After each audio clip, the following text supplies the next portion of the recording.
سلام. توی این ویدیو من میخوام درباره شلی صحبت کنم که توی کامیونیتی های فارسی کمتر درباره‌اش صحبت شده.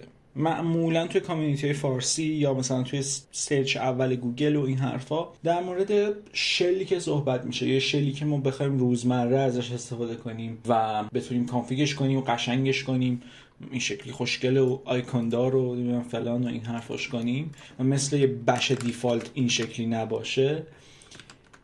صحبت ZSH میاد وسط و معمولا همراه با ZSH حرف اوهمای ZSH هم میاد وسط که یه پروژه است که حالت مثلا پکیج منیجر و همزمان مثلا این سری کانفیگای دیفالت، این سین دیفالت بهش میگن، یعنی دیفالتی که اوکیه خودش میشه استفاده کرد.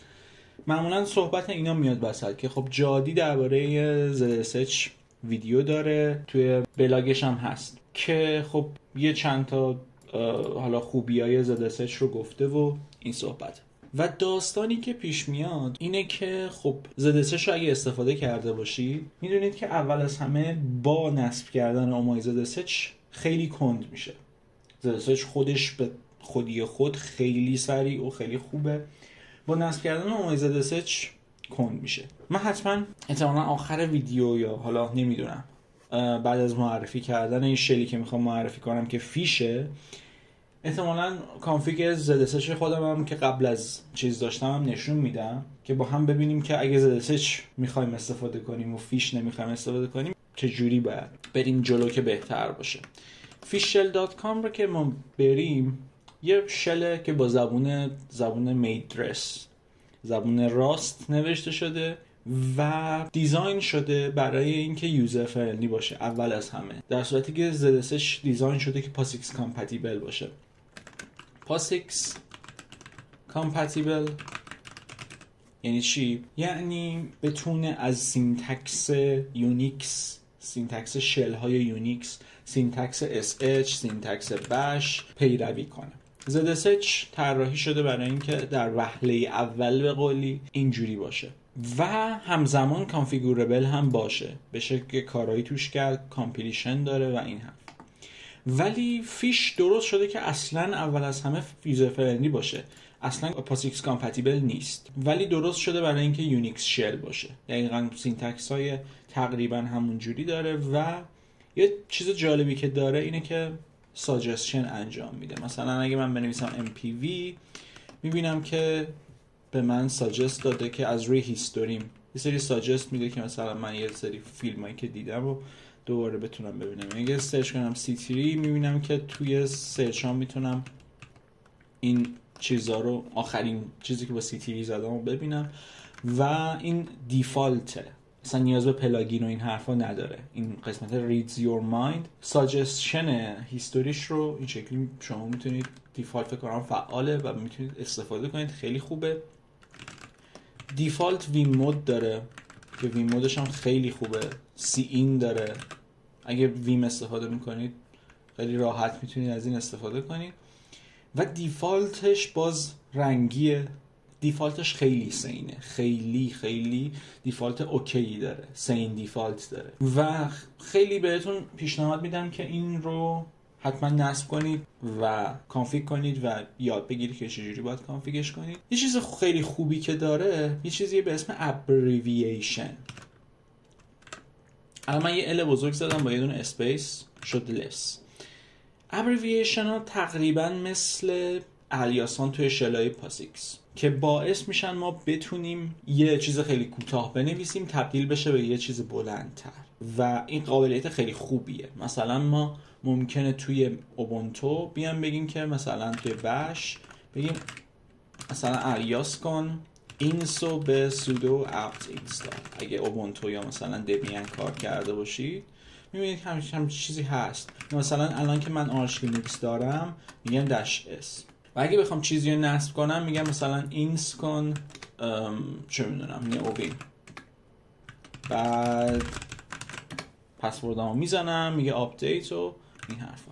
ولی اگه من الان بگم هیستوریمو اکو کن، اینس نئوویم توی هیستوری منه به جای سودو پکمندش اس و این هیستوری غیر قابل استفاده میشه و غیر قابل خوندن میشه. من باید حتما بدونم که این سودو پکمندش اس بوده، نمیتونم اینو برای یه نفر بفرستم یا یه همچین چیزی و این مشکل من زیاد بهش برخوردم. در صورتی که توی فیش ما یه قابلیتی داریم به نام ابریوییشن و میتونیم توی فکر کنم داکیومنتیشنش، اگه اینجا داکیومنتیشن داشته باشه، میتونیم سرچ کنیم ابر اسمش manage fish abbreviations.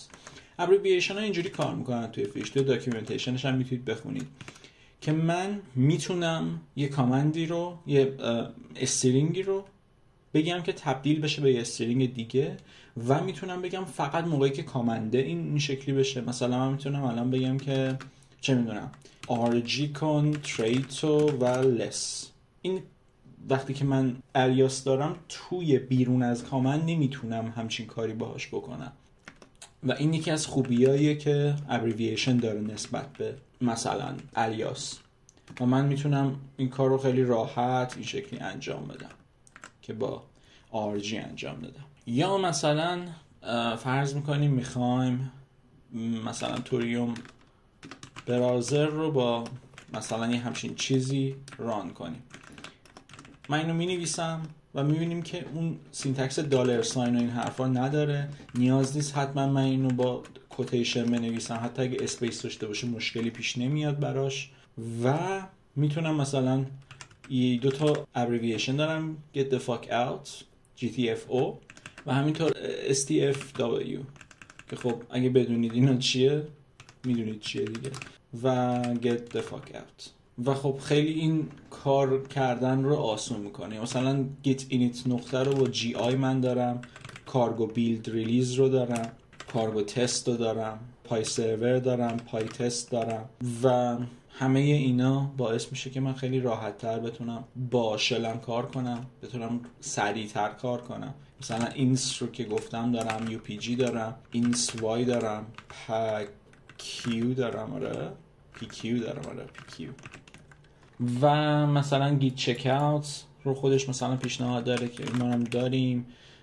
گیت پوش داریم، گیت پوش فورس داریم، تر ایکس داریم، تر کرییت داریم و خب اینا رو خیلی راحت ما میتونیم مثلا سی هم خود کانفیگ فیش رو با ادیتورم که ست شده وریبلش میاد و خب مثلا خیلی چیزای دیگه داریم. گلون رو دارم یا مثلا این تایمر رو دارم با این نرم افزار دیگه هم چیز میکنه و خیلی چیزای دیگه مثلا ایناست. و یه چیز جالبه دیگه ای که من روی فیش دارم، یه برنامه‌ای نوشتم که QWERTY رو مثلا من اگه بنویسم INS، این الان لیاوت کیبوردم اشتباهه، داره فارسی می‌نویسه، اینو تبدیل میکنه به انگلیسی و اجراش میکنه مثلا UPG و دوباره میاد کیبورد منو لیاتش رو درست میکنه. اگه دوباره خرابش کنم UPG کار میکنه و اینو من با ZSH خیلی سخت میشه همچین کاری کرد، میشه این کارو کرد. ولی مثلا اینجا کامند نات فاوند دادیم به فیکس کیپ که خب این خودش هم یه فانکشن توی فانکشنز هم و میتونیم اینو هم ببینیم که به این QWERTY فیکس فا پایپش میکنه کامندو و فیکسش میکنه اگه نیاز شد. این خیلی قابلیت باحالیه که میتونه یه فیش داشته باشه. همینطور یه شل میتونه داشته باشه و خب این خیلی قابلیتی باحالیه که یه شل میتونه داشته باشه. غیر از این میتونیم کیبایند داشته باشیم، همونطور که توی ZSH داریم کیبایند و مثلا من کنترل F دارم که کل فایلامو میاد چیز میکنه یا مثلا .conf که میزنم اول کامپلیتش میکنه بعد میاد فایند میکنه توش و اگه مثلا فایلی پیدا نکنه هیچ کاری نمیکنه، کنترل F کنترل G کنترل H هم. و خب خیلی این به درد میخوره برای اینکه فایل‌ها رو راحت‌تر بتونیم پیدا کنیم توی شل، راحت‌تر بتونیم از چیزایی که داریم استفاده کنیم و خیلی قابلیت‌های زیادی داره. مثلا اینجا اینتراکتیو یوز داره، مثلا الیاساش به صورت فانکشنن، الیاس فقط مثلا یه فانکشن میاد درست میکنه و وقتی ما سیو کنیم الیاس رو میره توی فایل مینویسه و این الیاس ها لود نمیشن توی یه فایلن و فقط موقعی که ما اونو صدا میزنیمه که لود میشن و یکی از خوبیایی که دارم همینه که ما میتونیم بی نهایت تا الیاس داشته باشیم بدون اینکه خیلی کند بشه.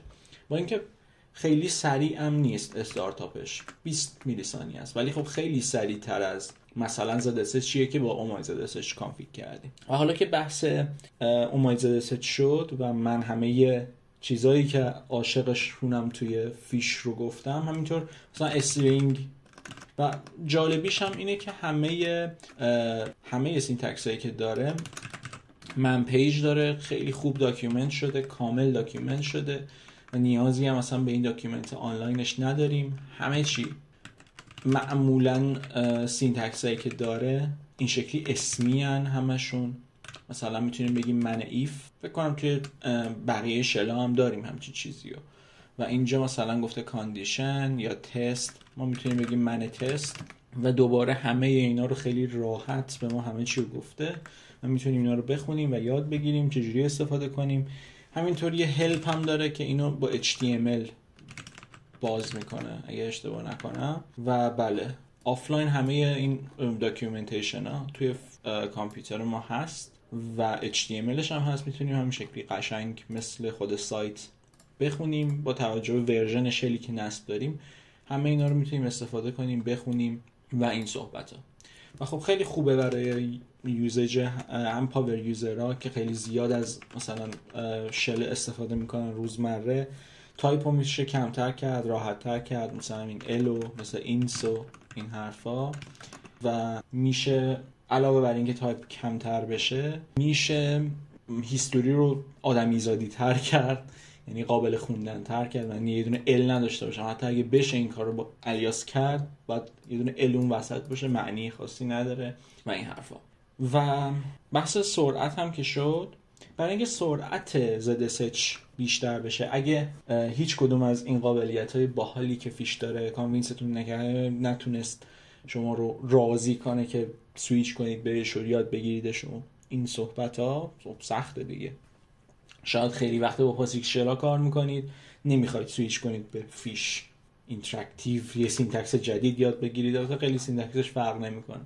و اگه خواستید بمونید توی ZSHتون، حداقل این کاری که من میگم رو انجام بدید. توی ZSH RC تون، حالا من اینو دسته‌بندی کردم با ویم، با فولد مارکر. این قسمت رو میبینید زینت یه پکیج منیجره که فقط پکیج منیجره برای ZSH. خیلی پکیج منیجر سریعیه، همون شکلی که اینجا ما داریم میبینیم. اینا رو مقایسه کرده، زیجن، زینت لایت، زینت توربو و زیپلاگ توی استارتاپشون اینا رو مقایسه کرده با هم. و اصلا اومای ZSH خیلی کندتره، حتی بعضی موقع از زیپلاگ. فکر کنم از زیپلاگ اصلا استفاده میکنه، نمیدونم. اومای ZSH واقعا کند میشه و واقعا میره رو اعصاب و باگی میشه. و این لیزی لودینگ داره، دقیقا مثل پلاگین lazy.nvim که احتمالا یه ویدیو هم درباره اون بسازم، اونم توضیح بدم اگه نوویم استفاده میکنید. ویدیو جالبیه. و همین، حتما از این زینیت استفاده کنید اگه هم میخواید توی ZSH بمونید، به جای اومای ZSH که مثلا من اگه سرچ کنم shell configuration، قطعا برای من مثلا ZSH configuration یا همچین چیزی سرچ کنم، حتی انگلیسی، میبینید اومای ZSH همه جا اومای ZSH رو به ما به اصطلاح میبینیم. اومای ZSH خود سایت اومای ZSH هستن، همه جا به ما این اومای ZSH رو پوش میکنن و جالب نیست، خیلی مونده و سردرده. خب امیدوارم که حالا خوشتون اومده باشه. اگه نظری دارید، اگه یه شل دیگه بهتر از فیش میشناسید، مثل الویش و این حرفا، حتما کامنت کنید یا یه همچین چیزی. و اگه خواستیدم میتونید ساب کنید، نخواستیدم میتونید دیسلایک کنید و بگید not interested in this video اگه توی اکسپلوررتون بوده، چون یا 0 یا 100 یا باید ساب کنید. خداحافظ، ممنون که ویدیو رو دیدید.